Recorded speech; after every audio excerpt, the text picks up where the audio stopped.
বুঝলে মায়াবতী, আমি তোমাকে ভালোবাসি বলেই আমি তোমার কাছে নত হই, না হলে আমি মানুষটা এতটা ছোট না যে আমি মানুষের কাছে নত হব। আমি তোমাকে ভালোবাসি বলেই আমি তোমাকে এসএমএস করি, কল দেই, আর তুমি এসএমএস দেখে আমাকে অবহেলা করো। আমি তোমাকে ভালোবাসি দেখেই আমি তোমাকে নজরে নজরে রাখি, আর তুমি আমাকে পাগল ভাবো। হ্যাঁ, আমি পাগল, তবে আমি তোমার ভালোবাসার পাগল। আমি তোমাকে ভালোবাসি পাগল হতে চাই। আমি তোমার রূপ দেখে ভালোবাসি নাই, তোমার মন দেখে ভালোবেসেছি। যদি আমি তোমার রূপ দেখে ভালোবাসতাম তাহলে আজ আমি তোমার কাছে থাকতাম না, আজ আমি প্রতিদিনই থাকতাম। আমি তো তোমার রূপ দেখে ভালোবাসি নাই, আমি তোমার মন দেখে ভালোবাসেছি।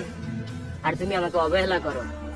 তুমি আমার গ্রামে খোঁজ নিয়ে দেখো, আমি মানুষের সাথে একবারের বেশি দুইবার কথা বলি না, আর আমি তোমার কাছে শত শতবার রিপ্লাই মেসেজ দেই, আর তুমি রিপ্লাই দাও না আমাকে। তুমি চিনতে পারো না আমি কে। আমি তোমাকে ভালোবাসি।